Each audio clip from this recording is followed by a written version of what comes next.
ऐका ऐका आजची बातमी ऐका।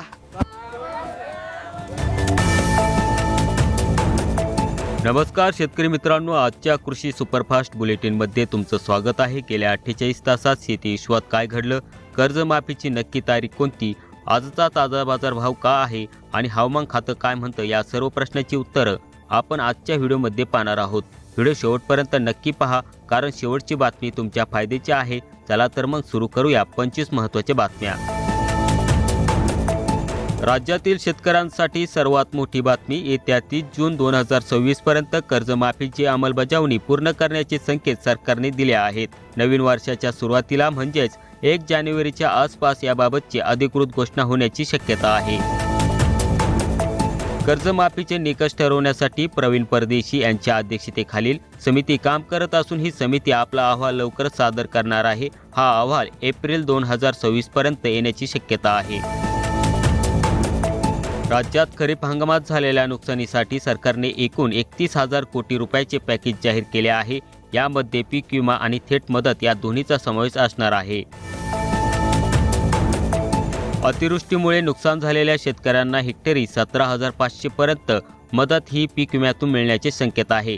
मात्र ही मदत पीक कापणीच्या प्रयोगाच्या आधारावर ठरवली जाणार आहे। कर्जमाफीच्या चर्चेमुळे अनेक शेतकऱ्यांनी कर्ज भरवणे थांबवले आहे। त्यामुळे राज्यातील बँकेचे कृषी कर्जाचे NPA 16% वाढून 35,000 कोटीवर गेले आहे। सोयाबीन, मूग, उडीद आणि मका या पिकांचे पीक कापणी प्रयोग 31 डिसेंबर 2025 पर्यंत पूर्ण होणार आहेत। यावरच तुमची विम्याची रक्कम ठरवली जाणार आहे। कापूस आणि तूर पिकांची काढणी काही भागात अजूनही सुरू असल्याने या पिकांच्या विम्याचा निर्णय फेब्रुवारी 2026 पर्यंत लांबण्याची शक्यता आहे।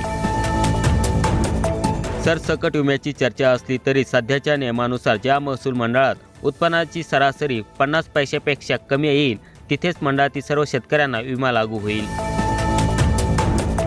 नमो शेतकरी महासन्मान निधी योजनेचा 8वा हप्ता जानेवारी 2026च्या पहिल्याच आठवड्यात जमा होण्याची शक्यता आहे। PM किसान योजनेशी संलग्न असलेल्या शेतकऱ्यांनाच हा लाभ मिळणार आहे। ज्या शेतकऱ्यांनी अजूनही KYC केलेले नाही त्यांचे नमो शेतकरी योजनेचे पैसे अडकू शकतात। त्यामुळे 31 डिसेंबर पूर्वी आपली KYC पूर्ण करून घ्यावी। आज राज्यात सोयाबीनचा सरासरी भाव 4,281 रुपये प्रति क्विंटल नोंदवला गेला आहे। किमान भाव 3,000 तर कमाल भाव काही ठिकाणी 4,850 रुपयापर्यंत पोहोचला आहे।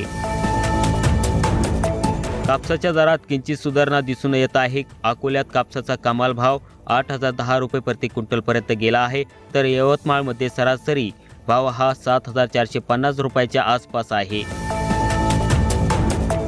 लासलगाव बाजार समितीत कांद्याचा सरासरी भाव 1900 ते 2100 रुपये प्रति क्विंटल आहे। सोलापुरात लाल कांद्याला जास्तीत जास्त 2900 रुपये पर्यंत भाव मिळाला आहे, पण सरासरी भाव हा 1100 रुपयाच्या आसपास आहे। तुरीचे बाजारभाव स्थिर असून सरासरी दर हे 6,650 रुपये प्रति क्विंटल चालू आहे। लातूर मार्केटमध्ये चांगल्या प्रतीच्या तुरीला 7,000 रुपयापर्यंत भाव मिळत आहे। रब्बी हंगामाची पेरणी झाल्याने हरभऱ्याची आवक मर्यादित आहे। सध्या हरभऱ्याचा भाव 5,400 ते 5,700 रुपये प्रति क्विंटलच्या दरम्यान आहे। पोल्ट्री उद्योगाकडून मागणी वाढल्याने मक्याचे दर टिकून आहेत। आजचे सरासरी दर 1900 ते 2200 रुपये प्रति क्विंटल नोंदवले गेले आहेत। काही जिल्ह्यांमध्ये टोमॅटोची आवक प्रचंड वाढल्याने भाव पडले आहेत। अनेक ठिकाणी शेतकऱ्यांना 3 ते 5 रुपये किलोने टोमॅटो विकावा लागत आहेत। हळदीचा वायदा बाजारात तेजीत संकेत देत आहेत।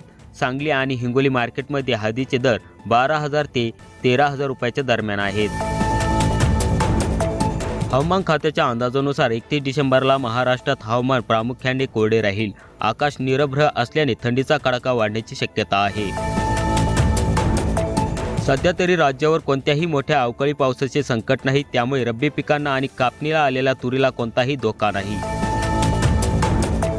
विदर्भ आणि उत्तर महाराष्ट्रात रात्रीच्या तापमानात मोठी घट झाली असून पारा हा 13 अंश सेल्सिअसच्या खाली गेला आहे। ही थंडी गहू आणि हरभरा पिकांसाठी पोषक ठरणार आहे। मुख्यमंत्री लाडकी बहीण योजनेचे पैसे काही महिलांच्या खात्यात जमा होण्यास सुरुवात झाली आहे। नवीन वर्षात लखपती दीदी योजनेअंतर्गत बिनव्याजी 5 लाखाचे कर्ज देण्याचे नियोजन सरकार करत आहे. शेती पंपाच्या थकीत वीज बिलावर सवलत देण्याबाबत ऊर्जा विभाग नवीन धोरण आणण्याच्या तयारीत आहे. यावर लवकरच मंत्रिमंडळ बैठकीत निर्णय घेऊ शकतात. दूध भुकटीच्या निर्यातीला चालना देण्यासाठी सरकार अनुदान वाढवण्याच्या विचारात आहे, जेणेकरून दुधाचे पडलेले दर सावरता येतील. यंदा चांगल्या पावसामुळे रब्बी हंगामातील पेरणी क्षेत्रात 15% वाढ झाली आहे. गहू आणि हरभऱ्याचा पेरा सर्वाधिक झाला असल्याची माहिती कृषी विभागाने दिली आहे.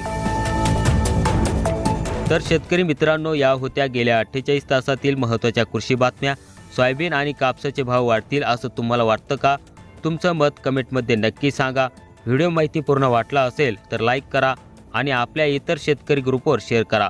दररोज अशाच बातम्यांसाठी चॅनलला सबस्क्राईब करायला विसरू नका.